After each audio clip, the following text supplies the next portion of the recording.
بن جائیں. اللہ تعالی کی ایک ذرے کی جو محبت ہے وہ ان سب سے اعلیٰ ترین ہے. حضرت شیخ عطار رحمت اللہ تعالی علیہ حضرت شاہ نقشبند بخاری کے خلیفہ تھے، سجادہ نشین تھے.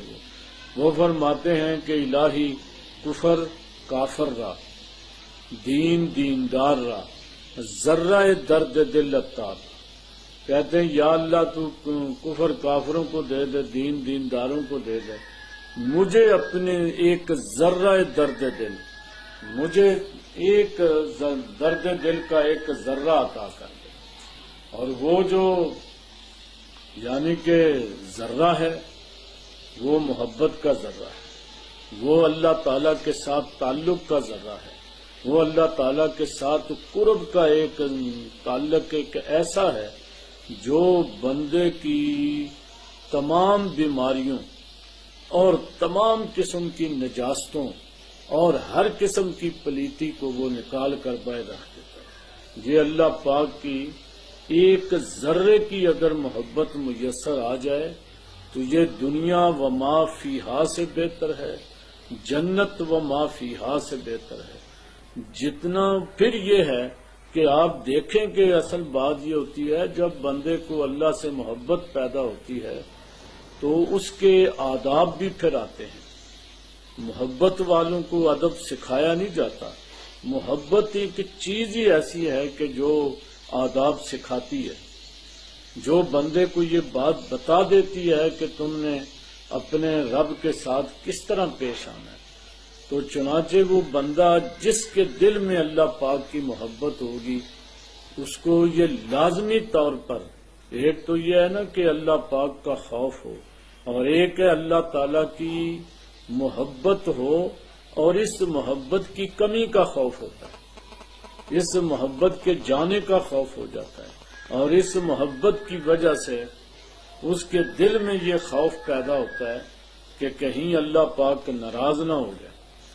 ایک تو یہ خوف ہے نا کہ ناراض ہو کر دوزخ میں بھیجے، اور دوزخ کا انہیں نہیں ہوتا، انہیں محض اللہ پاک کی ناراضگی ان کے ذہن میں ہوتی ہے کہ اللہ پاک ناراض نہ ہو، کیونکہ انہیں اللہ ان کا محبوب ہوتا ہے. اور ایک محب کے لیے، ایک عاشق کے لیے سب سے بڑا نقصان اور سب سے بڑا اس کے لیے تکلیف دہ عمل اس کے محبوب کا ناراض ہونا ہوتا ہے. جس کو یعنی کہ وہ اپنے پوری دنیا ناراض ہو جائے اسے کوئی فرق نہیں پڑتا، لیکن محبوب ناراض نہیں ہونا چاہیے. چنانچہ اگر اللہ پاک سے محبت ہوگی تو محبت کے اندر یکسوئی پیدا ہو جاتی ہے، اور بندہ بڑی جلدی پر اللہ تعالیٰ کی طرف پرواز کرتا ہے. کیوں؟ باقی یہ علم جو ہے اس میں انتشار ہے، بندہ یہ بھی دیکھتا ہے وہ بھی دیکھتا ہے. محبت والے صرف محبوب کو دیکھتے ہیں. یہ محبت بڑی جلدی بندے کو اللہ تک پہنچاتی ہے، کیونکہ محبت کے اندر کامل یکسوئی ہوتی ہے. وہ ایک طرف چلتا ہے، ادھر ادھر دائیں بائیں سے اس کی توجہ ہٹ جاتی ہے. تو اس لیے ہمارے صوفیاء فرماتے ہیں کہ جتنی محبت بندے کو جلدی اللہ کی بارگاہ میں لے جاتی ہے عبادت نہیں لے جاتی. یعنی کہ اگر عبادت محبت کے تحت ہوگی، عبادت میں تو صرف ہوگا کہ میرے اوپر فرض ہے میں نے ادا کرنا ہے، لیکن وہ جب محبت والا کھڑا ہوتا ہے نماز پڑھنے کے لیے تو وہ کہتا ہے کہ یہ جیسا کہ ہمارے آقا نے ارشاد فرمایا، دو باتیں حضور نے ارشاد فرمائی ہیں کہ یہ جو بندہ نماز پڑھنے والا ہے وہ یناجی ربہ، وہ اپنے رب سے باتیں کرتا ہے. یہ اللہ تعالیٰ کے ساتھ گفتگو ہے، یہ اللہ تعالیٰ کے ساتھ ہم کلام ہونا ہے. تو آپ دیکھیں کہ ایک عاشق اور محب کے لیے محبوب کے ساتھ بات کرنے سے بڑی نعمت ہی کوئی نہیں. تو نماز وہ چیز ہوتی ہے جب ایک عام آدمی نماز پڑھے گا وہ جلدی جلدی پڑھے گا اور اس کے اندر وسواس بھی ہوں گے. وہ نماز یہاں پڑھے گا، دال بازار کے اندر پہنچا ہوگا، کبھی کہیں پہنچا ہوگا کہیں. لیکن محبت والا وہ اللہ تک پہنچتا ہے، وہ باتیں کر رہا ہوتا ہے، وہ اللہ پاک کی ذات مبارکہ کے ساتھ متعلق ہوتا ہے۔ جب یہ اللہ پاک سے گفتگو کا نام ہے نماز، تو پھر بندہ جو ہے وہ ادھر ادھر اس کے خیالات کیوں جائیں؟ تو یہ خیالات جو ادھر ادھر جاتے ہیں، اس کا مطلب ہی یہ ہوتا ہے کہ ابھی محبت کے اندر نقص ہوتا ہے، محبت میں کمی ہوتی ہے۔ محبت جب کامل ہو جاتی ہے تو پھر خیال کہیں جا ہی نہیں سکتا۔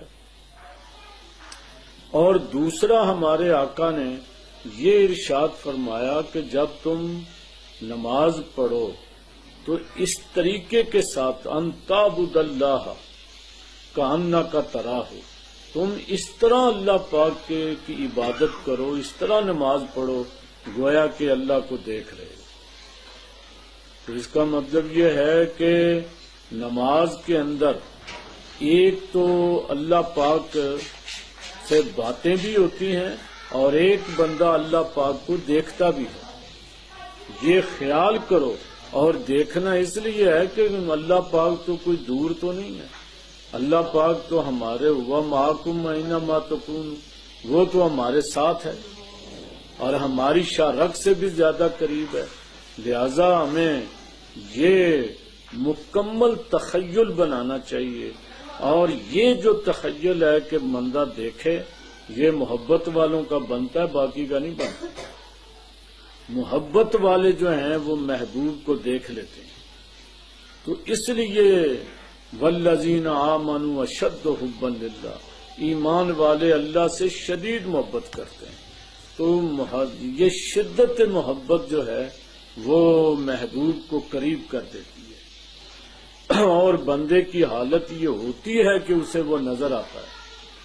تو حضور نے فرمایا کہ اگر یہ صورت نہ بن سکے تو کم سے کم یہ تو ہو کہ اللہ تمہیں دیکھ رہا، باقی تیسرا تو درجہ ہی کوئی نہیں ہے۔ یا پہلا درجہ یہ ہے کہ بندہ اللہ کو دیکھے، اور دوسرا یہ ہے کہ یہ سمجھے کہ اللہ مجھے دیکھ رہا ہے۔ تو دیکھو کہ یہ عبادت جب اس طریقے سے کی جائے، نماز اس طریقے سے پڑھی جائے کہ وہ اللہ سے باتیں بھی کرے اور اللہ کو دیکھے بھی، اور جو اللہ اس کو دیکھے، تو ظاہر ہے کہ پھر گناہ کہاں باقی رہیں گے۔ جو اس مقام پر پہنچ جائے گا وہ تو گناہ تو اللہ تعالیٰ سے بندے کو دور کر دیتا ہے، اللہ پاک کو ناراض کر دیتا ہے، اس کے محبوب کا سلسلہ ہی ختم ہو جائے گا۔ تو یہ تو گناہ، پھر وہ یہ سمجھتا ہے کہ گناہ میرے لیے دنیا میں سب سے زیادہ نقصان دہ ہے۔ جب بندے کو پتہ چل جائے کہ میرے اس کاروبار کے اندر نقصان ہے تو وہ کبھی وہ نہیں کام کرتا۔ تو جب یہ پتہ چل جاتا ہے مومن کو، اس کے دل کے اندر یقین پیدا ہو جاتا ہے کہ اللہ پاک اس سے ناراض ہوں گے، میں اللہ سے دور ہو جاؤں گا، اللہ کی ناراضگی اور اس سے دوری یہ میری تباہی اور بربادی ہے۔